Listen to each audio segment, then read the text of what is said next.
It's the Brad and John Show. It is the Brad and John Show. Today's date is October 14th. It's a Tuesday, and as John always says, so happy it's Tuesday. Don't you ascribe that to me, Brad. That's some vulgar Brad Hildebrand language. Okay, John, did you watch any of the... I didn't see any of it. Whatever it is, I didn't watch it. You didn't watch any of the ceremonies yesterday with Trump's in front of the Knesset, and then what, it was in Syria, or no, where he was? He was in Saudi Arabia signing off. I didn't see any of it. Okay. Do you think they're heralding this as peace in the Middle East? Do you really think that's going to happen? I think I think it might last for a little while, sure. A little while, like a week? 2 days? Yeah, Brad, you raised 4 kids. You know, when you would have peaceful moments in the house, did you think that they would last for longer than a couple hours? No, never. It's never that way. Yes. I see. On one hand, and the other thing that bothers me, there's so many people saying Trump should have gotten the Nobel Peace Prize. What they don't realize is, do you know the whole deal with the Nobel Peace Prize? No, I don't know. The nominations end in January. So he would not be a candidate for the Nobel Peace Prize until next year. So in other words... Okay, so anybody saying that he should receive the award is a numbskull because they don't know how the process works. Right, and they deliberate in February, March, April, May, and stuff like that, all the way till now, where they just announced, they're announcing some of them the other day. And that's the way it works. So, and the interesting thing is, anybody, you could do this. You could send a vote in for, like Scott Fawn, for the Nobel Peace Prize for the 2026 Nobel Peace Prize. No, and let me correct you. I wouldn't do that because I've already sent a nomination in for J.C. Corcoran. J.C. Corcoran. The noted peacemaker. Yeah, the noted peacemaker. For those of you missing the show yesterday, we talked about the fact that Kev Russell, who died last Thursday, there was a nice piece done on Channel 5 about him over the weekend by Tracy Henson. And when they posted this on the Facebook page, he's essentially saying, remember, the line was, he said something to the point where Tracy Henson is such a schlock. She could write a positive piece on Brian Koberger, who is the guy who murdered the 3 young girls and the dude in Idaho who stabbed them to death in their sleep in Idaho. So in other words, the idea being is that he's essentially saying that, you know, she wrote a piece about a bad dude because apparently in JC's eyes, he was a bad dude. And I got you off track. I'm sorry, Brad. Okay, that's okay. Okay, so the idea being is there's some things, and I think the sad part of this is that you have that Middle East area where you have the clash of religion, clash of identity, clash of, even if you saw this crazy thing that happened in Palestine over the weekend, there's a clan who are against the Hamas, and they had a big gunfight, and there are like 50 people killed. And I'm going like, okay, what does that tell you already? That if we get rid of the Hamas dudes, there's more dudes that are going to show up. I mean, remember the whole situation in these countries where we go in and we liberate the countries, and when we leave, it got worse? Perfect example, Iraq. You know, we don't do nation building very well. Well, it's to the point where when you get rid of a strong arm dictator like Saddam Hussein, you've got all these groups that are bubbling under, and they're all going to fight for supremacy. Well, he's gone, so we're going to fight it out. We've got 10 other groups that want to take over the country, and we're going to have civil war, that kind of thing. I don't get it. I just, you know, and the sad part of it is, I say this, and I know people are going to be mad at me, but through history, there are 2 main reasons why people go to war. And what are they, John? Do you know the 2 main reasons? Yeah, they are land, which is space, and they are the air frequency between KFUO and KSLQ. No, you got the It has to do with territory, and it has access to women, right? Territory and religion. Territory and religion. Okay. Remember, if you go to the St. Louis Art Museum, in front of the art museum, there's a statue. You know who that statue is, John? Yes, St. Louis. Right. And what does he have in his hand? He has a sword because... Oh, I thought he had a cell phone. I thought he was taking a selfie. No, he has a sword. And he was part of the Great Crusades. And what did the Great Crusades did? They tried to stamp out the people who were not Christian. They felt, and they went to, well, I guess they went into like in the Middle East, they went into Iraq and things like that because those people are Muslim, and Muslims are terrible people. We all know that. I'm being facetious, of course, but that's the whole thing, and it's territory. It just doesn't end. And it's to the point where look at the municipalities and things like that. Look at the St. Louis area. Look at how it's carved up in St. Louis County with all the munis. Not so much in St. Charles County, and of course, like in Franklin County, Warren County, Jefferson County, not nearly as much. But it's all about territory. It's all about boundary lines. It's all about, and it's in subdivisions. I mean, I will be upfront and honest and tell the story that I had a next door neighbor, and when I was still married, my wife would get most upset about our next door neighbor cutting into our grass by like 20 feet. And the problem was, some people would say, well, that's good because that's less grass you have to cut. No, the only problem was he had his lawnmower set at like a half inch. And like he was cutting the grass at the old Wrigley Field. Well, like he was cutting the grass on the 18th hole at Bogey Hills. That's what he was like doing. Yeah, and you don't like that. You like to have long grass to help keep the moisture in, Brad. 4 to 5 inches, John. 4 to 5 inches. That's what you need. And what I love is this is a throwback to what you always say, which is anytime Steve Ellman speaks into a group and says, what do people care about? They moved to St. Charles County for territory and religion.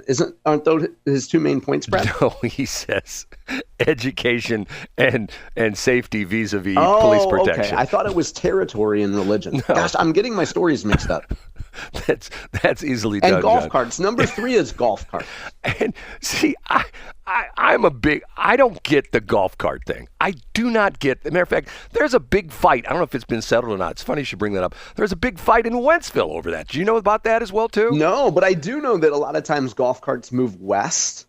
Like it's kind of it's like a Lewis and Clark Sacagawea type thing. And so it's manifest destiny, right? I guess they're going from Cottleville, they're infiltrating O'Fallon, and then Lake St. Louis, and then they're into Wentzville out there. I don't see. The thing for me is that where's Ralph Nader when you need him? Okay, you have a car. No, hey, unsafe at any speed, Brad. Exactly. You have a golf cart with no seatbelts, no airbags, no doors, and yet it's out there in the streets. I've changed my position. I'm sorry. Pardon me for interrupting, Brad, but I've changed my position on golf carts because I used to think they were annoying.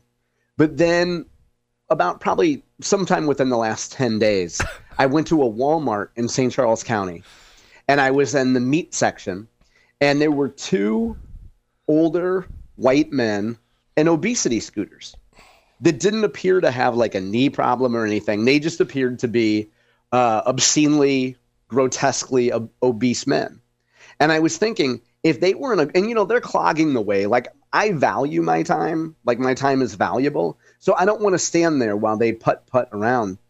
And I was thinking, if we allowed golf carts and Walmart in St. Charles County, people like me that value their time, we would see those folks can move a little bit quicker.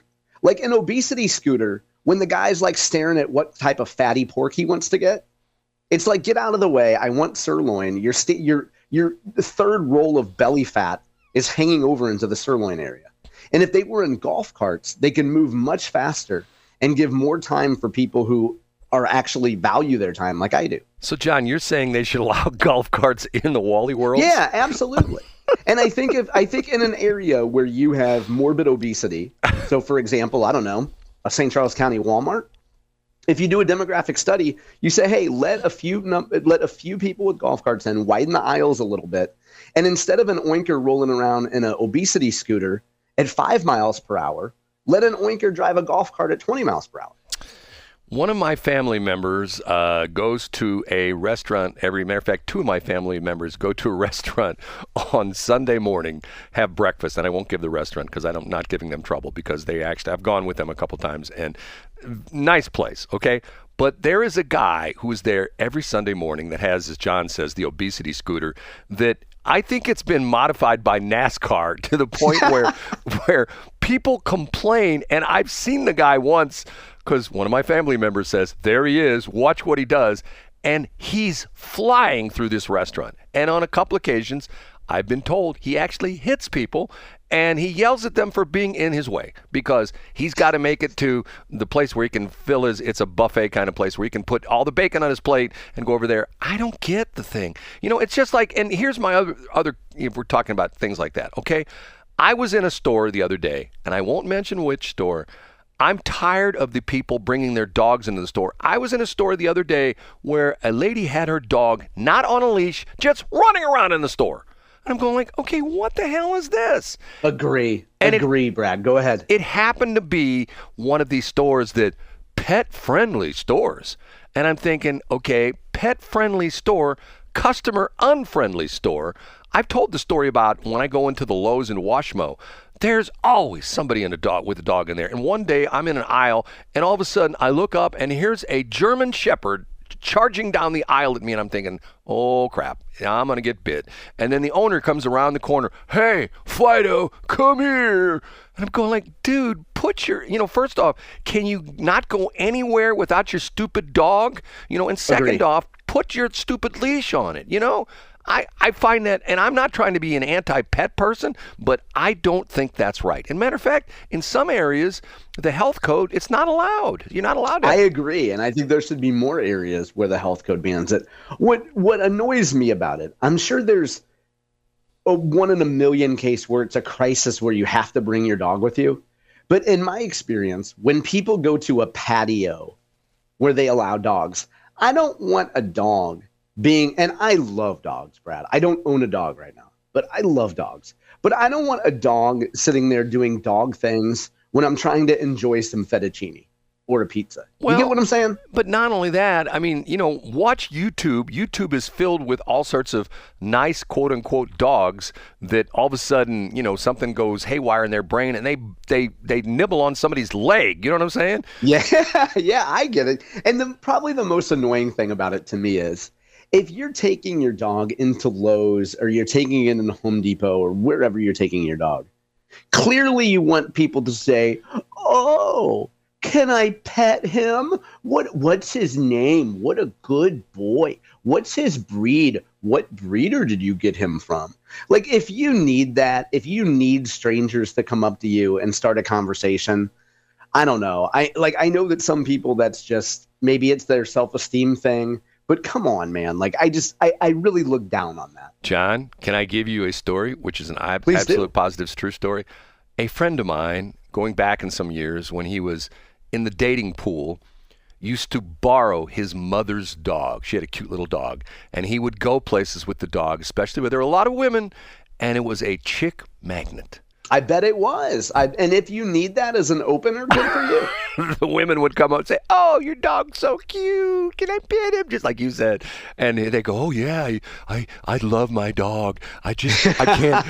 And then at a certain point, she finds out that that's not your dog, and you need a gimmick to talk to hot women. I don't get it. Okay, John, someone just sent me this. This is a headline on the HuffPost, okay? You ready for this? Yeah. Roger Stone calls on Nobel Peace Prize winner to surrender award to Trump. Quote, hand it back. Oh, wow. I like hand it back, as if it belonged to someone else first. Right. Roger Stone, who was, I believe, served a jail term because of the first Trump administration, essentially saying the woman who won the Nobel Peace Prize should give it back to the Nobel Committee and essentially have it awarded to Trump. Now, John, I know there's things sometimes we don't know the background of, but do you know the background of the Nobel Peace Prize? Do you know this? No, I don't have any idea what it is. You don't really don't know. No, go ahead. We have time. Explain it, Brad. Nobel invented dynamite. No way. Okay. Yes, and every once in a while, I will see, to this day, there's one of his companies with his name on it, Nobel, and I will see a truck driving around the St. Louis area, which is filled with explosives. And he felt so bad that he created this thing, which did do good because of the fact that they were able to, like blasting for like construction of buildings where they had rock and things like that, highways and things like that.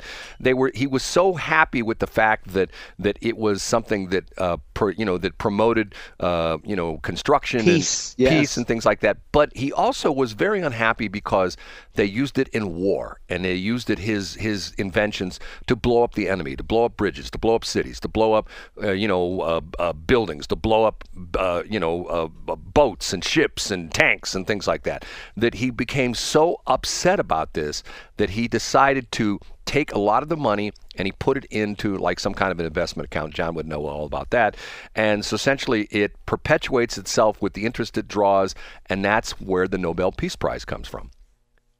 I did not know that. Yes. And I would think, too, that like at a certain point he realizes as much guilt that he has about it being used in war, it was never successfully used to get Bugs Bunny.